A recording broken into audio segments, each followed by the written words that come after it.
तर नमस्कार मंडळी, तर आज मी बनवते मटर पनीर साध्या आणि सोप्या पद्धतीने। मी जे डेली माझ्या घरच्यांसाठी बनवते तेच तुम्हाला मी शेअर करते। साध्या आणि सोप्या माझ्या रेसिपी असतात। तर इथे ना मी मटर आणलेत आणि पनीर सुद्धा आणले। पनीर मी फ्राय करून घेतले। नंतर वाटण्यासाठी मी घेतले टोमॅटो, कांदा, लसूण आणि मिरच्या। हे तेलामध्ये मस्त असं फ्राय करून घ्यायचं आणि मग ते त्याचं वाटण करायचं। नंतर इथे कढई ठेवले, कढईमध्ये तेल ॲड केले, तेजपत्ता आणि कांदा ॲड केला आहे। कांदा लालसर होईपर्यंत भाजून घ्यायचा। नंतर आपलं वाटण घालायचं, वाटणालाही तेल सुटेपर्यंत फ्राय करायचं।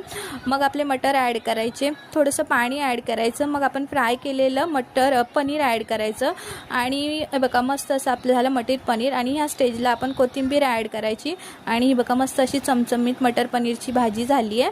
तर माझा नवीन चॅनल आहे, प्लीज तुम्ही लाईक करा, शेअर करा आणि सबस्क्राईब करा आणि मला प्लीज सपोर्टसुद्धा करा आणि चांगलं कमेंटमेंट पण करा।